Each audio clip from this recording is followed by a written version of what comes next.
आइए हमारे साथ जेएनयू के और भी छात्र हैं, तो हम इनसे बात करते हैं कि ये कन्हैया कुमार के बारे में क्या सोचते हैं।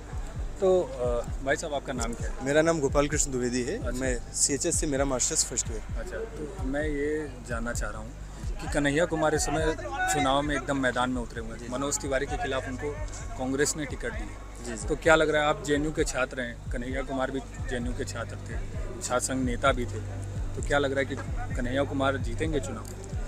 जी, कन्हैया कुमार जी निश्चित तौर पे यहाँ के छात्र रहे हैं और उनकी तमाम ऐसी गतिविधियाँ रही हैं जिनकी वजह से JNU को प्रसिद्धि मिली। प्रसिद्धि के साथ साथ नेगेटिव फेम जिसको बोलते हैं वो मिला। JNU बदनाम हुआ है। मुझे नहीं लगता कि कन्हैया जी जीत पाएंगे। बाकी वहाँ की जनता निर्णय लेगी। वहाँ की जनता जनार्दन जो भी निर्णय लेगी वो स्वीकार्य है। मैं यहाँ का लोकल का रहने वाला तो नहीं हूँ, परंतु यहाँ जैसे मेरे लोकल के कई सारे यहाँ के फ्रेंड्स हैं जो रहते हैं आसपास के, उनसे जो व्यू मिलता रहता है उससे अभी तक यही ज्ञात हुआ है कि कन्हैया कुमार जी कहीं भी फाइट में दिख नहीं रहे। अच्छा, तो जैसे कहा जा रहा है कि देश में तानाशाही चल रही है, तानाशाही जैसा माहौल हो गया है। भारतीय जनता पार्टी मोदी जी अगर फिर से प्रधानमंत्री बनते हैं तो तानाशाही चरम पर हो जाएगी। तो क्या लग रहा है कि ऐसा कुछ है? जी नहीं, मैं नहीं मान रहा हूँ। तानाशाही न देश में अभी है न आगे भी रहेगा, क्योंकि हमारे पास संविधान है। देश संवैधानिक मूल्यों पर चलता है, न कि किसी व्यक्ति के कह देने पर। कोई व्यक्ति उठ करके आके कह दे अगर कि देश तानाशाही की ओर जा रहा है, देश डिक्टेटर हो गया है, डिक्टेटरशिप में चल रहा है, तो ऐसा मैं इससे सहमत नहीं हूँ, क्योंकि देश आज के डेट में संविधान से चल रहा है, आगे भी संविधान से ही चलेगा। नहीं, तो आरोप यही लग रहा है कि संविधान खतरे में है, और सिर्फ एक आदमी नहीं बोल रहा है ना, पूरी इंडिया अलायंस बोल रही है। इतने बड़े बड़े पार्टियां हैं, इतने बड़े बड़े नेता हैं। अरविंद केजरीवाल कल तक जेल में थे, आज जेल से बाहर हैं। वो आज आके बयानबाजी कर रहे हैं। आज उन्होंने भाषण भी दिया है जेल से निकलते ही, अगर कि संविधान खतरे में है। प्रधानमंत्री कुछ दिनों में रिटायर हो जाएंगे, फिर अमित शाह जी को प्रधानमंत्री बना देंगे। अगर देश खतरे में होता तो अरविंद केजरीवाल जी स्वतंत्र रूप से जिस प्रकार से बोल रहे हैं वो बोल ही ना पाते। पहली चीज़ तो देश खतरे में नहीं है। जुडिशरी अपना काम कर रही है। अगर जुडिशियल प्रोसेस में वो अगर दोषी पाए जाते हैं और जेल में जा रहे हैं, तो इसमें प्रधानमंत्री या किसी व्यक्ति को हम दोषी क्यों ठहराएं? यही है। तो मुझे नहीं लगता कि देश डिक्टेटर। आप कह रहे हैं डिक्टेटरशिप अगर बीजेपी आ जाती है तो डिक्टेटरशिप तब होती है जब पार्टी अपनी सत्ता ना छोड़े, जनता का चुनाव का मौका ही ना मिले। यही मैं एक सवाल बोल रहा हूँ। इलेक्शन हो रहा है, अपना देश लोकतांत्रिक देश है, हर एक नागरिक को वोट डालने का अधिकार है, और आज की तारीख में इलेक्शन चल रहा है। अगर जनता किसी पार्टी को चुनती है बहुमत से और वो सत्ता चलाती है, भले ही वो 3 बार नहीं 4 बार चलाए, तो इसमें आपत्ति कैसे हुई? ये डिक्टेटरशिप कैसे हुई? जब कोई वोट दे के, मैं वोट दे रहा हूँ किसी पार्टी को, और अगर वो पार्टी जीत रही है और भले ही उसकी तीसरी टाइम टर्न चल रही हो सत्ता में रहने की, तो डिक्टेटरशिप हुई नहीं, बिकॉज वो हमने वोट दिया है।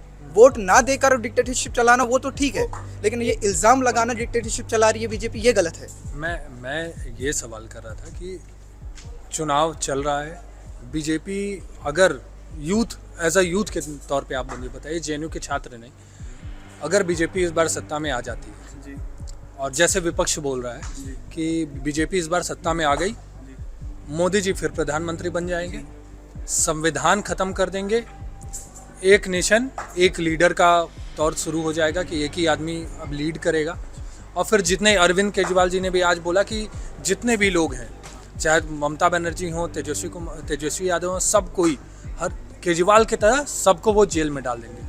तो क्या यूथ को ये लग रहा है कि ऐसा कुछ हो सकता है? देश तानाशाही के तौर पे जा रहा है, डिक्टेटरशिप चल रही है देश में, संविधान खतरे में है।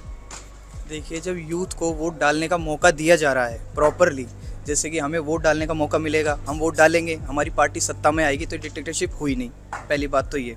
दूसरी बात, यूथ के तौर पे हम देखते हैं देश की GDP या इकोनॉमिक्स ग्रोथ हो रही है, इंफ्रास्ट्रक्चर ग्रोथ कर रहा है नहीं कर रहा है। जैसे कि मैं जहाँ से बिलोंग करता हूँ रीजनली लोकली, वो है अलवर डिस्ट्रिक्ट, जहाँ मेरे गाँव में आज तक मतलब बीजेपी से पहले रोड नहीं था, वहाँ पे एक्सप्रेसवे हाईवे ये था ही नहीं। अगर आप जैसे कि NH8 पड़ता है अलवर की तरह, अब मुंबई दिल्ली एक्सप्रेसवे जाता है वहाँ पे। आज की तारीख में कितने ही लोगों का भला हुआ है उस हाई एक्सप्रेसवे के बनने से, कितने ही लोगों को रोजगार मिला है, देश का युवा भी उसमें शामिल है। तो इससे क्या देश के युवा का भला नहीं हुआ है?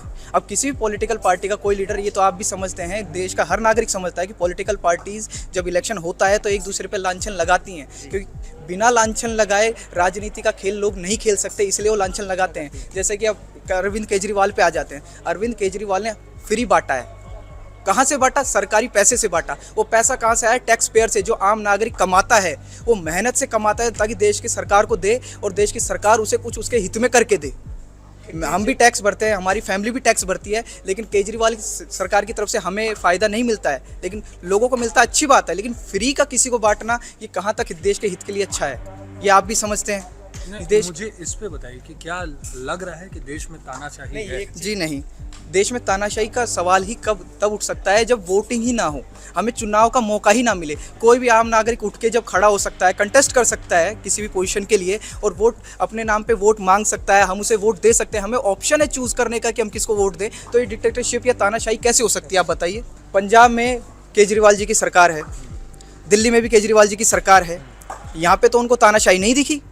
यहाँ पे क्यों किसी पार्टी को तानाशाही नहीं दिखी? क्योंकि वो जीत गए वहाँ पे। जहाँ पे जीतते हैं वहाँ पे तानाशाही उन्हें नहीं दिखती, लेकिन जहाँ पे हार जाते हैं वहाँ पे ईवीएम से लेके तानाशाही तक का सवाल खड़ा कर दिया जाता है पोजीशन की तरफ से। ऐसा क्यों?